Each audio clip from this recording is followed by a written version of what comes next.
경쟁이 극심한 현대를 사는 사람들은 남들보다 더 낫게 되고 또 살아남기 위해서 이웃을 사랑하기보다는 자기 스펙 쌓고 능력 있는 사람 되려고 하기가 쉽습니다. 세상이 그러다 보니까 세상 속에 사는 우리 그리스도인들도 그처럼 살면서 그게 정상이다 이렇게 생각하기가 쉽습니다. 하지만 하나님의 사람들은 세상의 가치와 다른 가치로 살아갑니다. 나를 내세우기보다는 사랑을 최고의 가치로 여기며 이웃사랑을 실천하는 사람들입니다. 예수께서도 내 이웃을 내 몸처럼 사랑하라 이렇게 가르치시면서 유명한 비유를 말씀하셨죠. 어떤 사람이 길을 가다가 강도를 만나서 모든 것을 뺏기고 맞아 거반 죽게 되었는데, 그곳을 제사장과 서기관이 지나가다가 그것을 보고 그냥 지나쳐 갔다는 것입니다. 그런데 그들이 무시하던 이 사마리아 사람은 그 사람을 불쌍히 여기고 나귀에서 내려서 자기의 포도주로 상처를 닦아주고 자기 옷을 찢어서 그 상처를 싸매주고 그를 자기의 나귀에 태워가지고 여관까지 데려가서 밤새도록 돌보아주고 아침에 자기 길을 떠나면서 여관 주인에게 돈을 맡기면서 이 사람을 잘 돌보아주라, 내가 돌아올 때 부비가 더 들면은 내가 돈을 더 줄겠다, 그렇게 돌보아 주었다는 이야기죠. 제사장과 서기관은 율법을 잘 지키는 사람들 아닙니까? 그런데 왜 율법을 잘 알지도 못하는 사마리아인같이 사랑을 베풀지 못했을까요? 그들은 율법을 다 지키고 철저히 지키는 것이 의롭게 되는 길이라고 생각했거든요. 그래서 죽은 사람 만지면 7일간을 부정하게 되기 때문에 지금 제사를 드리러 가는데 그럴 수가 없어서 멀찍이 돌아갔던 것입니다. 그들이 소중히 여기는 그 율법의 참뜻이 바로 사람 사랑하라는 것인 줄을 그들은 망각하고 겉모양으로만 율법을 지켰기 때문에 그들 속에는 사랑이 없음이 드러난 것이죠. 여러분, 우리는 어떻게 해야 성경을 지식으로 알지 아니하고 정말 사랑하며 사는 사람이 될 수 있을까요? 사랑하는 사람이 되는 길은 무엇입니까? 첫째로 서로 사랑하라 라고 하나님이 명령하신 것을 되새겨야 됩니다. 예수님께서 오셔서 새 계명을 주셨죠. 요한복음 13장 34절에 새 계명을 너희에게 주노니 서로 사랑하라. 내가 너희를 사랑한 것 같이 너희도 서로 사랑하라. 모세를 통해 준 옛 계명이 쓸데없거나 필요 없다는 말씀이 아닙니다. 예수님이 주시는 서로 사랑하라 하는 이 계명 속에 모든 계명이 다 포함되어 있고 예수님이 주신 새 계명을 지키면 옛 계명을 모두 성취하는 것이기 때문입니다. 그래서 오늘 본문에도 8절에 남을 사랑하는 자는 율법을 다 이루었느니라 이렇게 말씀하세요. 그러면서 9절에 간음하지 말라, 살인하지 말라, 도둑질하지 말라, 탐내지 말라 한 것과 그 외 다른 계명들이 있을지라도 내 이웃을 내 자신같이 사랑하라 하신 그 말씀 가운데 다 들었느니라. 그러니까 이웃을 내 몸같이 사랑하면, 생각해 보십시오. 그렇게 내가 어떤 사람을 정말 내 몸처럼 사랑하는데 그 사람에게 악을 행하겠습니까? 그 사람에게 죄 짓겠습니까? 그 사람에게 간음하겠습니까? 살인하겠습니까? 거짓말하겠습니까? 하지 않지요. 그러니까 정말로 내 몸처럼 이웃을 사랑하게 되면 이런 모든 율법은 다 절로 따라오는 거예요. 다 지켜지는 것입니다. 그래서 신약의 이 서신서들에는 십계명 이야기가 없어요. 십계명 이야기를 다시 할 필요가 없죠. 예수 그리스도로 말미암아 서로 사랑하는 이 삶을 실천하고 있는데 뭐 십계명을 또다시 거론할 필요가 없었던 것입니다. 예수님도 한 번은 어떤 율법학자가 와가지고 성경의 가장 중심된 계명은 무엇입니까? 하고 물었을 때에 예수님께서 두 가지를 말씀하셨어요. 먼저는 내 마음과 목숨과 힘을 다하여 주 너의 하나님을 사랑하라 한 것이요, 두 번째는 이것이 내 이웃을 내 몸같이 사랑하라 하신 것이니라. 이것이 모든 율법과 선지자의 강령이니라, 이렇게 말씀하셨어요. 여기에 율법이라고 하는 것은 모세오경을 뜻하는 것이고요, 선지자라고 하는 것은 모든 이 선지서를 말씀하는 거예요. 그러니까 율법과 선지자라고 하면 구약 성경 전체를 말씀하시는 거거든요. 성경 전체의 강령, 한마디로 말하면 하나님 사랑과 이웃 사랑이다. 예수님께서 이렇게 줄여주신 거예요. 그러니까 여러분, 우리가 성경에 있는 모든 말씀을 일일이 다 기억하고 지키지 못한다 할지라도 사랑만 하면 다 지켜지는 거예요. 마치 고구마 줄기 잡아 끌면 고구마 다 줄줄 다 따라 올라오는 것처럼 성경에 있는 모든 계명들은 서로 사랑하라 하는 이 계명 속에 다 딸려오는 거예요. 다 이루어지는 것입니다. 하나님께서 그래서 서로 사랑하라 명령하신 것을 우리가 기억해야 해요. 두 번째는 사랑에 관해서는 하나님이 주도권을 가지셨음을 믿어야 됩니다. 사랑에 관해서는 하나님이 주도권을 가지셨음을 믿어야 됩니다. 요한일서 4장 11절에 사랑하는 자들아 하나님이 이같이 우리를 사랑하셨은즉 우리도 서로 사랑하는 것이 마땅하도다. 우리가 왜 사랑해야 되냐면 하나님이 먼저 우리를 사랑하셨기 때문에, 이 사랑의 근원이 바로 하나님께로부터 우리에게 먼저 온 거예요. 우리가 그 사랑받았기 때문에 우리도 서로 사랑하라 하는 것이죠. 오늘 본문에도 보면 8절에 피차 사랑의 빛 외에는 아무에게든지 아무 빚도 지지 말라. 그게 무슨 뜻일까요? 피차 사랑의 빛 외에는 아무에게도 아무 빚도 지지 말라. 빚지지 말라는 말씀일까요?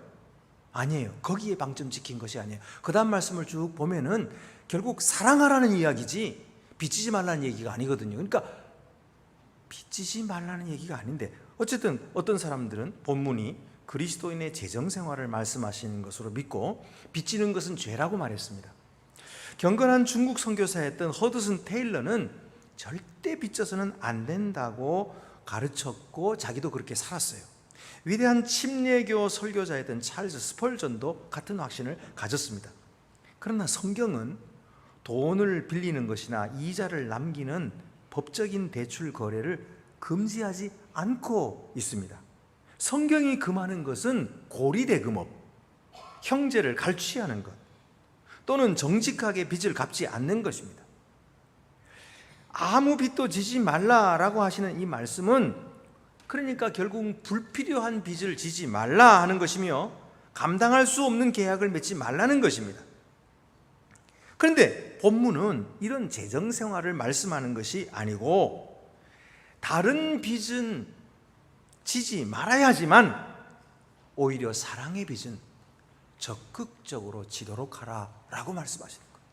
사랑의 빚은 다른 빚은 안 지더라도 사랑의 빚은 저라는 거예요. 그리고 그것을 적극적으로 지도록 하라는 것입니다. 만약에 사랑에 빚지는 일이 없다면 우리가 어떻게 서로 사랑하겠습니까? 남의 사랑을 받으면 그게 벌써 빚인데. 그러니까 서로 사랑에 빚지는 것이 서로 사랑을 권장하는 거예요.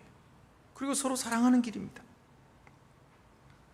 그러므로 성도들은 서로가 서로에게 베풀어주는 사랑을 감사한 마음으로 받도록 해야 됩니다. 내가 뭐 이런 거나 받는 그런 사람인 줄 알아? 자존심 상해하면 서로 사랑하기가 어렵습니다. 예수님처럼 낮은 데로 내려가서 겸손히 받고 기꺼이 함께 사귈 때 하나님의 뜻을 이룰 수가 있습니다. 사실 하나님이 주시는 선물도 인간이 받아들이기 어려운 측면이 있습니다. 하나님이 세상을 이처럼 사랑하사 독생자를 주셨으니 누구든지 그를 믿으면 멸망치 않고 영생을 얻으리라. 하나님이 주신 구원의 선물이 뭡니까? 바로 예수 그리스도시거든요. 그 예수 그리스도를 받으면, 그 선물을 받으면 구원을 얻게 되는 것인데, 근데 사실은 예수님을, 그 선물을 받아들인다고 하는 것은 우리가 죄인이라는 사실을 인정하는 격입니다. 내가 죄인이라니까 자존심 상하죠. 여러분, 만약에 어떤 사람이 선물을 받았는데, 선물이 책이에요. 다이어트 하는 법, 이런 선물을 받았어요. 그러면 내가 뭐 뚱뚱하다는 얘기야? 자존심 상해하지 않겠습니까? 물론 여러분들 중에 그런 분이 없을 거예요. 여러분은 다 겸손하게 순수하게 받아들이기 때문에 그런 분이 없을 줄로 압니다. 근데 어떤 사람들은 비누 선물하면 안 받는답니다. 뭐 나한테서 뭐 냄새 난다는 거야? 뭐 이러면서. 여러분, 만약에 여러분이 경제적으로 어렵게 되었는데 어떤 사람이 그걸 알고 찾아와서 거금을 여러분에게 준다면 여러분 받으시겠습니까? 돈 준다는데 받죠. 뭐 그렇게 생각할 수 있겠지만 실제로 여러분들이 그런 일이 벌어진다면 받기 쉽지 않을 거예요. 그걸 받는다는 것은 내가 부족하다는 것을 인정하는 거니까 얼마나 자존심 상하겠습니까? 만약에 그거를 받으려면 자존심을 꼭 삼키고 받아야 될 거예요.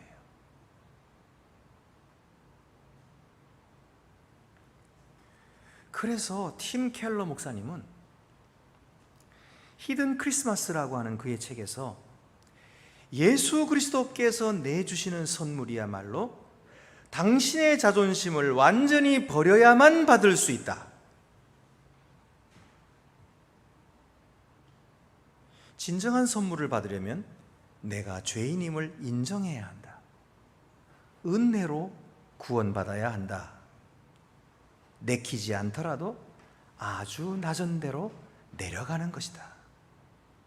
예수 그리스도는 밑바닥까지 내려와 우리를 사랑하셨다. 이 얼마나 위대한 사랑인가. 그렇게 말했습니다. 여러분, 우리는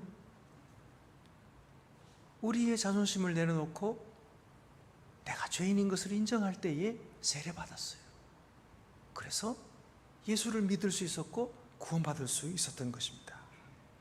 그러므로 여러분, 우리는 서로 사랑을 주고받을 줄 알아야 됩니다. 사랑의 빛 외에는 아무에게도 아무 집을 빚지 말라라고 말씀하시는 이 말씀의 참된 뜻을 다시 한번 새기시기를 바랍니다. 때로 우리가 사랑을 주고받을 때 혹시 자존심이 상했을지라도 하나님은 우리를 이해하십니다. 그리고 우리를 위로해 주십니다. 우리에게 용기를 주십니다.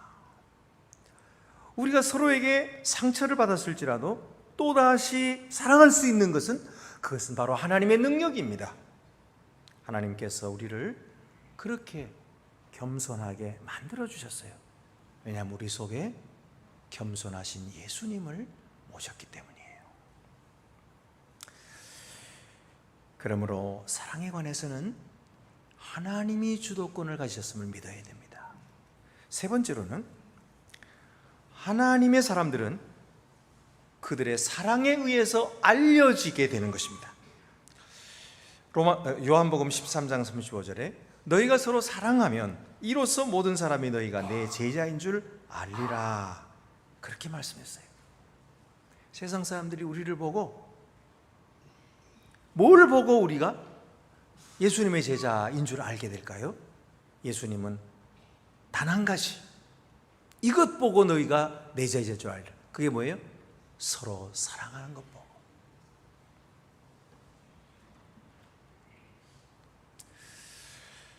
율법을 중요하게 여기는 서기관들이 간음 중에 붙들린 여인을 예수님 앞으로 데려왔습니다.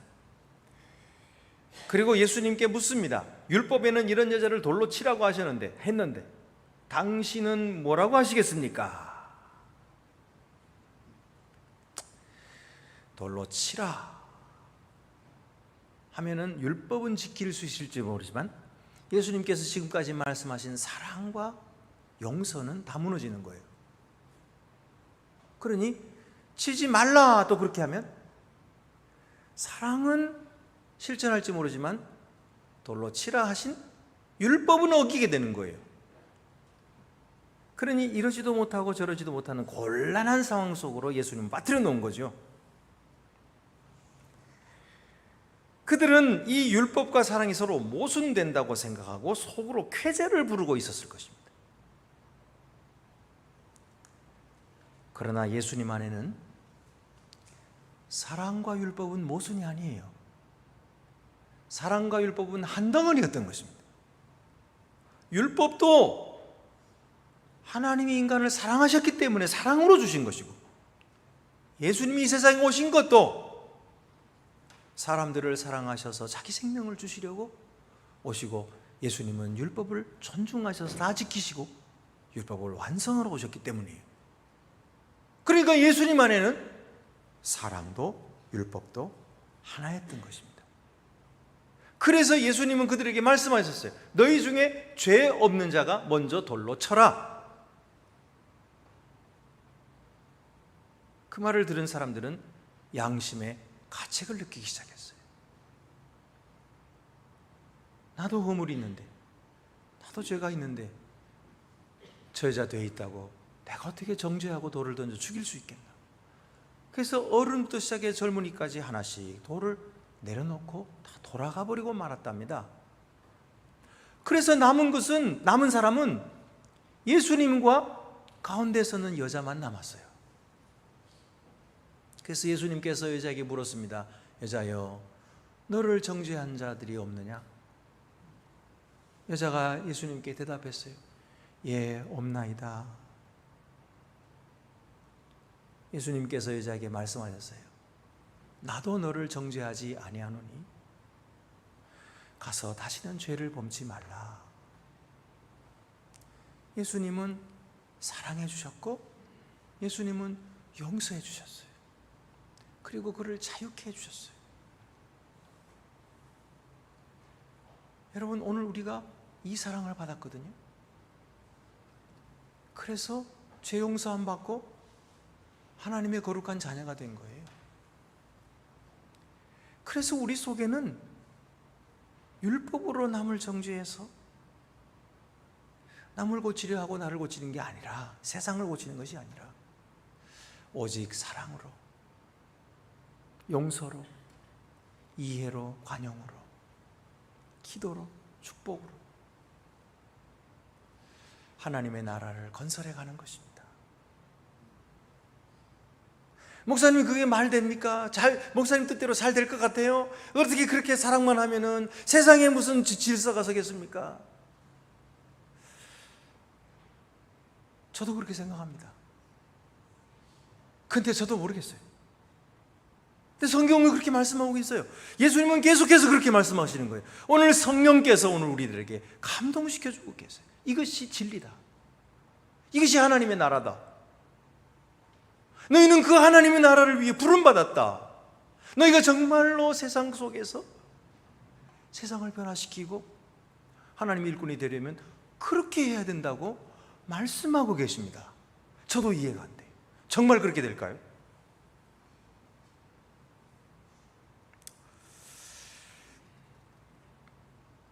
여러분, 오늘 우리는 어느 편에 자주 서게 됩니까? 서기관 편입니까? 아니면 예수님 편입니까? 율법으로 남을 판단하고 정죄하며 나는 저들보다 낫다라고 하는 우월감을 갖는 쪽입니까? 아니면 그의 허물 못지않은 허물이 내 속에도 있음을 인정하며 서로 용서하고 서로 사랑하는 쪽입니까?